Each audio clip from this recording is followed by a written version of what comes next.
High guys, welcome back to wanted. So next మనం చూస్తున్న continuation ప్యాటర్న్స్లో కప్ అండ్ హ్యాండిల్ ప్యాటర్న్ ఒకటి, inverter cup and handle pattern. So వాటి గురించి చెప్పి ఆ తర్వాత ఒక ఫ్యూ ఎగ్జాంపుల్స్ చూపిస్తా. ఎందుకంటే చార్ట్లో చూడడమే చాలా ఇంపార్టెంట్, ఎలా ఐడెంటిఫై చేయాలనేది చాలా ఇంపార్టెంట్. సో ప్రీవియస్గా నేను చేసిన 2 వీడియోస్ ఉన్నాయి కంటిన్యూషన్ ప్యాటర్న్లో.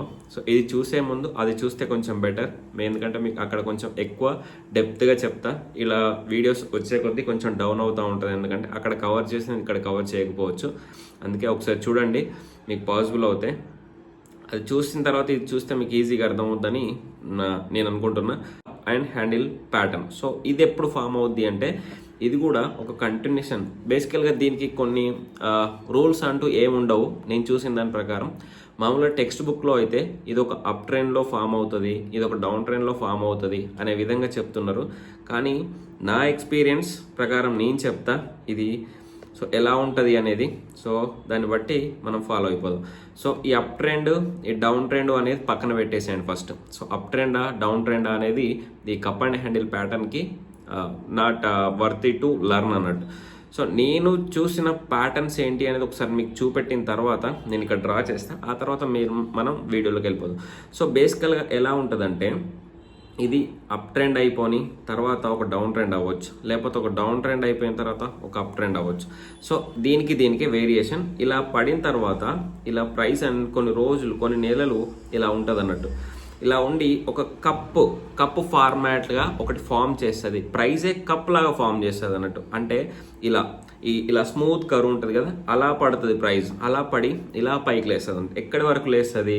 ఒకనొక సర్టెన్ హైట్ వరకు వస్తుంది అన్నట్టు. అంటే కప్పు ఉండిద్ది కదా, ఈ కప్పు ఎలా అయితే మనకి ఇలా ఉంటుందో కప్పు లెవెల్ ఒక లెవెల్ ఉంటుంది. సో ఇది ఫస్ట్ మీరు నేర్చుకునేది కప్పు లెవెల్ మాత్రమే నేర్చుకుంటున్నారు. ఆ తర్వాత మనకు ఒక హ్యాండిల్ కూడా కావాలి కదా, కప్ పట్టుకోవడానికి. కప్ ఇలా పట్టుకుంటాం కదా, ఈ హ్యాండిల్ కూడా ఫామ్ చేస్తుంది. అందుకే దీన్ని కప్ అండ్ హ్యాండిల్ ఫామ్ అంటాం అన్నట్టు, కప్ అండ్ హ్యాండిల్ ప్యాటర్న్ అంటాం. సో ఫస్ట్ ఫామ్ అయ్యేదేమో మనకు కప్పు ఫామ్ అవుద్ది. ఆ తర్వాత ఇదే దగ్గర కొంచెం ప్రైస్ అనేది పుల్ బ్యాక్ వచ్చేసి హ్యాండిల్లా ఫామ్ అవుతుంది అన్నట్టు. దీన్ని కప్ అండ్ హ్యాండిల్ ప్యాటర్న్ అంటాం. ఆ తర్వాత మరి దీన్ని ఎలా ఐడెంటిఫై చేయాలి అంటే మీరు వీక్లీ ఆర్ మంత్లీ పెట్టేసుకుంటే మనం స్వింగ్ ట్రేడింగ్ కోసం కాబట్టి, లాంగ్ టర్మ్ కోసం కాబట్టి మనం ఇలాంటి ఫార్మాట్ వచ్చింది అంటే మనం ఒక రౌండ్ బాటమ్ గీసుకోవాలి. దీన్నే రౌండ్ బాటమ్ అంటాం. సపరేట్గా రౌండ్ బాటమ్ కూడా సేమ్ ఫార్మాట్లో ఉంటుంది, అది మనం ఎప్పుడైనా ఫ్యూచర్లో మాట్లాడుకుందాం. ఒక రౌండ్ బాటమ్ ప్లస్ ఒక హ్యాండిల్ ఫామ్ చేయడమే కప్ అండ్ హ్యాండిల్ ప్యాటర్న్ అంటాం. సో ఆ తర్వాత చూడండి, ఇక్కడ ఒక నెక్ లైన్ ఉందా, ఈ నెక్ లైన్ ఏమంటాం అంటే ఇప్పుడు కప్ ఒక హైట్లో ఉంటుంది. సో ఆ హైట్ పై నుంచి ఒక ప్లేట్ కానీ మనం ఏదైనా పెడితే ఏమవుతుంది, ఒక లెవెల్లో ఉంటుంది కదా. సో ఇలాంటి ఒక లెవెల్ని ఫామ్ చేస్తుంది అన్నట్టు. ఇలాంటి ఒక లెవెల్ని ఫామ్ చేస్తుంది. ఫామ్ చేస్తే దాన్ని మనం హైట్ అనుకుంటాం అన్నట్టు. ఓకే, ఎప్పుడైతే ఈ నెక్ లైన్ను బ్రేక్అవుట్ చేస్తుందో, ఎప్పుడైతే క్యాండిల్ మంచిగా గుర్తుపెట్టుకోండి, ఎప్పుడైతే ఈ క్యాండిల్ నెక్ లైన్ని బ్రేక్అవుట్ చేస్తుందో అక్కడ మనం ఎంట్రీ ప్లాన్ చేసుకుంటాం. సో అర్థమైంది కదా. సో ఒక కప్ అండ్ హ్యాండిల్ ఫామ్ చేస్తుంది. సో కప్ దగ్గర మనం ఎలాంటి కేర్ తీసుకోం, కప్పును పక్కన పెట్టేసుకోండి. ఓకే, ఆ తర్వాత హ్యాండిల్ ఫామ్ చేస్తుంది చూడు, ఈ హ్యాండిల్ దగ్గరకు వచ్చేసరికి మనం రెడీ ఉండాలి ఇంకా. సో ఈ హ్యాండిల్ దగ్గరకు వచ్చిన తర్వాత ఇలా ఒక చిన్న మూమెంట్ అనేది జరుగుతూ ఉంటుంది ఆ రెండింటి మధ్యలో. ఎక్కడ? నెక్ లైన్ మధ్యలో ప్లస్ కింద ఒక లోస్ దగ్గర. ఈ లోస్ దగ్గర ప్లస్ ఈ నెక్ లైన్ దగ్గర చిన్నగా మూమెంట్ జరుగుతూ ఉంటుంది. ఒక కన్సోల్టేషన్ ఫామ్ అవుతుంది, ఒక హ్యాండిల్ ఫామ్ అవుతుంది. అక్కడ మనం అలర్ట్ అవ్వాలి. So cup and handle form అవుతుంది, రెడీగా ఉండాలి నెక్స్ట్ అని. ఇలా ఫామ్ అయిన తర్వాత ఎప్పుడైతే క్యాండిల్ అనేది ఈ ఇద్దరి మధ్యలో ఫైట్ జరిగిపోయి బుల్స్ హ్యాండ్ ఓవర్ చేసుకుంటారో ఇక్కడ మనం ఆల్మోస్ట్ ఎంటర్ అయిపోవాలి. అంటే బ్రేక్అవుట్ క్యాండిల్ పైన ఎంటర్ అయిపోతాం. ఇక్కడ మళ్ళీ సేమ్ స్టాప్ లాస్ అనేది సేమ్ ఉంటాయి. ఒకటి బ్రేక్అవుట్ క్యాండిల్ కింద పెట్టుకుంటాం ఒక స్టాప్ లాస్, లేదా ఈ రీసెంట్ స్వింగ్ అయితే ఏదైతుందో ఈ కన్సోల్టేషన్ ఉంది కదా, ఈ కింద స్టాప్ లాస్ అని మెన్షన్ చేశాం కదా, ఆ కన్సోల్టేషన్ కింద స్టాప్ లాస్ పెట్టుకుంటాం అన్నట్టు. సో ఇదే కప్ అండ్ హ్యాండిల్ ప్యాటర్న్ అంటే ఇది దీనికి ఏమవుతుందంటే ఇన్వర్టర్ కప్ అండ్ హ్యాండిల్ అనేది మీరు అంతా పట్టించుకోవాల్సిన అవసరం లేదు, ఎందుకంటే మనం షార్ట్ సేల్ చేయం కాబట్టి దీన్ని ఓకే వదిలేసేయండి. లేదా ఎఫ్ అండ్ ఓ ఎవరైతే చేస్తారో దాంట్లో, ఎందుకంటే నేను ఈ చార్ట్ ప్యాటర్న్స్ ఓకే రియల్గా చూడలేకపోయానట్టు, మేబీ ఉండొచ్చు కానీ నాకు అంత టైం లేదు. ఓకే, మీకు ఒకవేళ మీరైనా ఫైండ్ అవుట్ చేస్తే మనకు చెప్పండి, చూద్దాం. సో ఓకే, ఎవరైనా మెయిల్ పెట్టినా కూడా ఆ మెయిల్లో నేను దానికి రిప్లై ఇస్తూ ఒక వీడియో చేసేసుకుందాం. సో ఇది కప్ అండ్ హ్యాండిల్, అర్థమైంది కదా మీకు. ఒక కప్ హైట్ను ఫిక్స్ చేసుకొని హ్యాండిల్ కూడా అదే హైట్లో ఫిక్స్ చేసుకొని ఎప్పుడైతే ఈ హైట్ను బ్రేక్అవుట్ చేస్తుందో అప్పుడు ఆ క్యాండిల్ పైన ఎంట్రీ తీసేసుకొని ఆ క్యాండిల్ కింద స్టాప్ లాస్ పెట్టేసుకుంటాం. ఇది ఒకటి. లేదా ఈ హ్యాండిల్ ఏదైతే ఉందో, ఈ హ్యాండిల్ ఉంది కదా, హ్యాండిల్ పైన ఎంట్రీ తీసేసుకుంటాం. హ్యాండిల్ని బ్రేక్అవుట్ చేసేదాని పైన ఎంట్రీ తీసేసుకొని ఈ హ్యాండిల్ కింద స్టాప్ లాస్ పెట్టేసుకుంటాం అన్నట్టు. ఇది మనకు ఎంట్రీ అండ్ ఎగ్జిట్. మరి టార్గెట్ ఏమవుతుందంటే, ఈ డెప్త్ ఉందా, ఇది ఇక్కడ మెన్షన్ చేశారు కదా, ఈ నెక్ లైన్ నుంచి ఏదైతే కప్పు బేస్ వరకు ఎంత హైట్ అవుతుందో ఈ హైట్ని మనం టార్గెట్గా కూడా పెట్టేసుకుంటాం అంటారు అన్నట్టు. సో ఇది టార్గెట్. ఇక్కడ ఈ హైట్ ఉంది కదా, దీన్నే ఇక్కడ టార్గెట్గా మెన్షన్ చేశారు. సో ఎంట్రీ నేర్చుకున్నాం, స్టాప్ లాస్ నేర్చుకున్నాం, టార్గెట్ నేర్చుకున్నాం. ఒకసారి సో మీరు ప్రీవియస్ వీడియో అయితే చూడండి, చూస్తేనే మీకు కొంచెం ఈజీగా అర్థమవుతుంది. అక్కడ కొంచెం బాగా చెప్తా, ఎందుకంటే మనకు అంత టైం ఉండదు కాబట్టి.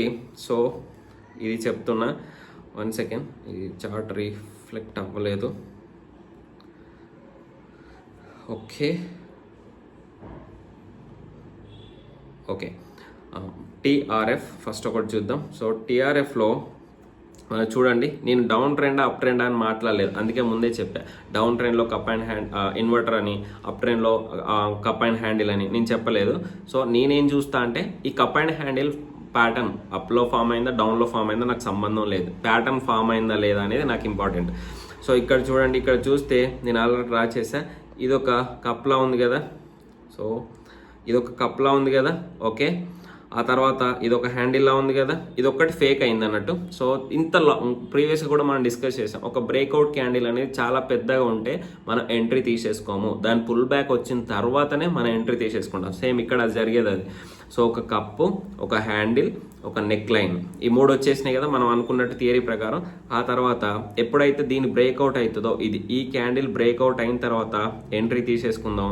ఈ బ్రేక్అవుట్ క్యాండిల్ కింద స్టాప్ లాస్ లేదా ప్రీవియస్గా స్వింగ్ ఏదైతే ఉంటుందో, కన్సోలిడేషన్ ఫామ్ ఏముంటుందో దాని కింద మనం స్టాప్ లాస్ పెట్టుకుంటాం. దాని టార్గెట్ ఎక్కడ, సో ఈ డెప్త్ ఏదైతే ఉంటుందో సేమ్ డెప్త్ మనం ఇక్కడ పెట్టేసుకుంటాం అన్నట్టు. కానీ ఇది చూడండి ఎక్కడ వరకు పోయిందో, ఆల్మోస్ట్ 150 నుంచి 650 వరకు వెళ్ళిపోయింది అన్నట్టు. సో అలా ఉంటుంది. కప్ అండ్ హ్యాండిల్ అనేది చాలా పవర్ఫుల్ ప్యాటర్న్ ఇది.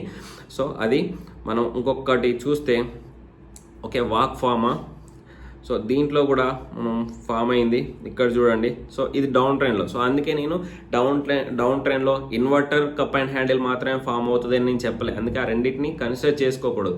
నాకు కప్ అండ్ హ్యాండిల్ ఫామ్ అయిందా లేదా అనేది ఇంపార్టెంట్. ఇక్కడ కూడా చూడండి, ఇదొక కప్, సో ఇదొక కప్పు, ఇదొక హ్యాండిల్, ఆ తర్వాత మనకు ఒక నెక్ లైన్, దీని బ్రేక్అవుట్ క్యాండిల్ ఏది, ఇది, దీనిపైన ఎంట్రీ, దీని కింద స్టాప్ లాస్.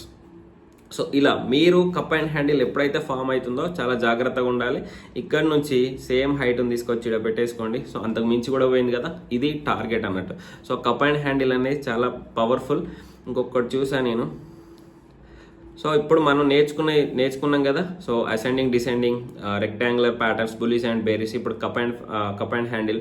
సో ఇవి మీరు చూస్తూ దీంతో మీరు ఒక ఎక్సెల్ షీట్, ఒక వర్డ్ అనేది ప్రిపేర్ చేసుకోవాలి, వర్డ్ డాక్యుమెంట్. ఆ స్క్రీన్ షాట్లు తీసేసుకొని ఎక్కడ ఎంట్రీ అవుతున్నాం, ఎక్కడ ఎగ్జిట్ అవుతున్నాం, ఒక పేపర్ ట్రేడ్ కూడా చేయండి. ఇప్పటి స్టార్ట్ చేయాలి. ఇంకా మీరు స్ట్రాటజీలు మనం ఎప్పుడైతే ఎంటర్ అయ్యామో అప్పటి పేపర్ ట్రేడింగ్ అనేది స్టార్ట్ చేయాలి.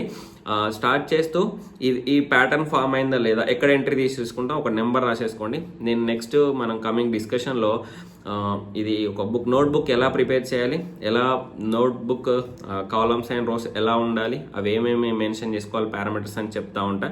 అదొకటి ప్లాన్ చేసుకుందాం. ఓకే, ఆ తర్వాత మనం డిస్కస్ చేసుకుందాం.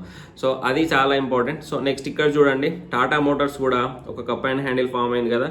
సో ఒక కప్పు, ఒక హ్యాండిల్, ఈ రెండు కలిపి ఒక నెక్ లైన్, ఏదైతే బ్రేక్అవుట్ క్యాండిల్ అయిందో ఇంత పెద్దగా అయింది, ఇక్కడ ఎంట్రీ తీసుకోకూడదు, ఇక్కడ ఎంట్రీ అస్సలు తీసుకోకూడదు.